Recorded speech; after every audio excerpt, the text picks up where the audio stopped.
Now, in relation to the community services industry, we have a discussion in the scan. Again, not new. There's increasing demands on community services in the government and certainly the not-for-profit sector. Increasing demands on the not-for-profit sector for services purchased by government, and there are increasingly complex needs in the community services industry.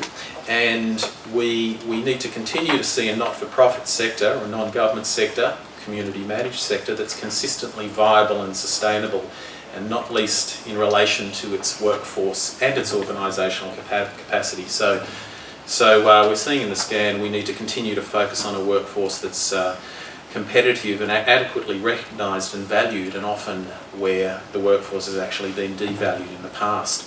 A few examples in community services. I just spoke of aged care briefly.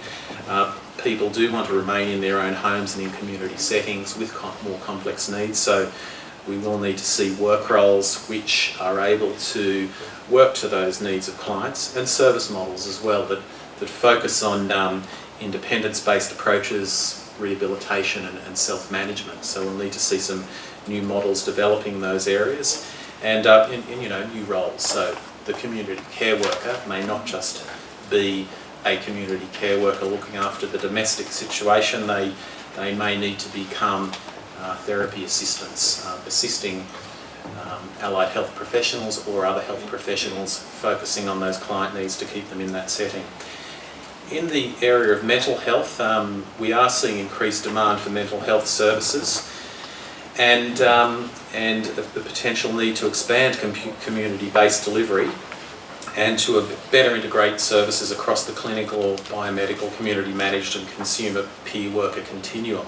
So there are some changes pushing in that direction, and there's a potential to support expansion of the community mental health sector by focusing on some of the vocational roles in this area, and there's a few qualifications in the community services training package.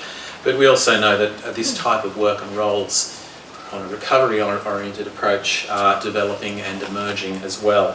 And so again, we'll need to work with that shift and change, and again that relies on integration between the, again, government-focused clinical services and the community-managed services, and bringing in peer and consumer workers into that mix as well.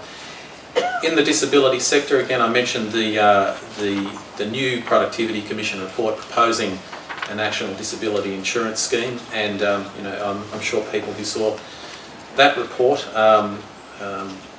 really noted the significant recommendations and changes about transformation, and the architects of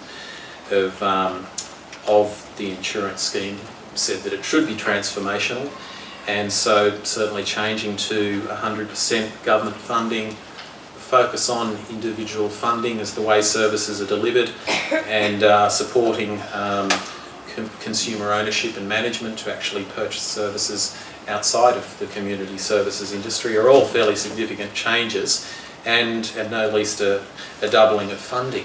And this is one of those sectors where we do know that there was underfunding and where roles were undervalued, and it's this sort of change that will see us really develop stronger work roles and thriving careers that this sector needs to see, and certainly across the community services industry.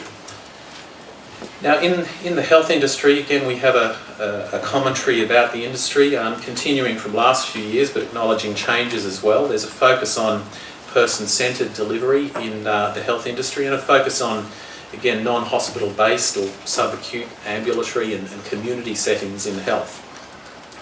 And we know that people increasingly don't like being in hospital, and policy makers don't like people being in hospital as well. So we need to be drawing on our community settings and work roles that support greater collaborations between the sectors.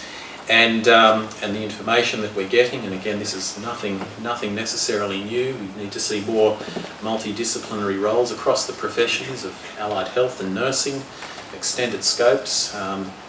Nurse practitioners, for example, will be able to operate at a broader level through new legislation that's come in last year, and we need to see better access to the professions across the different disciplines as well.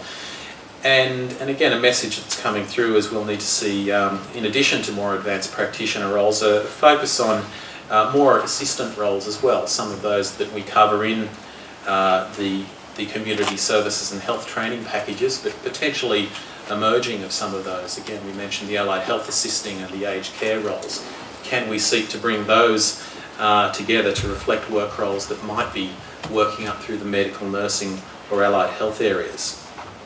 Certainly big changes in health have been the focus on the new national reforms, and those provide context for how the workforce will be developed into the future, and they continue to emerge, and no least through the new agencies of the national hospital networks and the Medicare locals.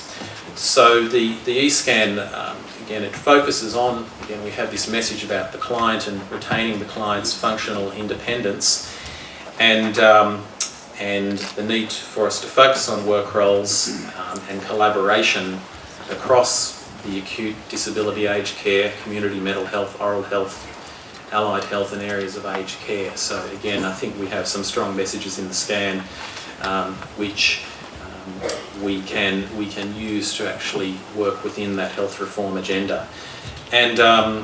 And certainly the establishment of Health Workforce Australia and the increase of its operations in 2010 is going to be significant with major areas, and we'll look forward to hearing from Mark Cormack about those today.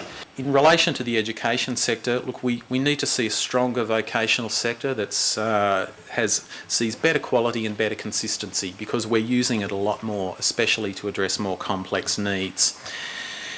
And we will see work roles expanding at high levels. Some feedback has again suggested strengthening the assistant roles, such as the Certificate 4 in Allied Health Assistance, maybe moving up to some diploma level areas in these these areas.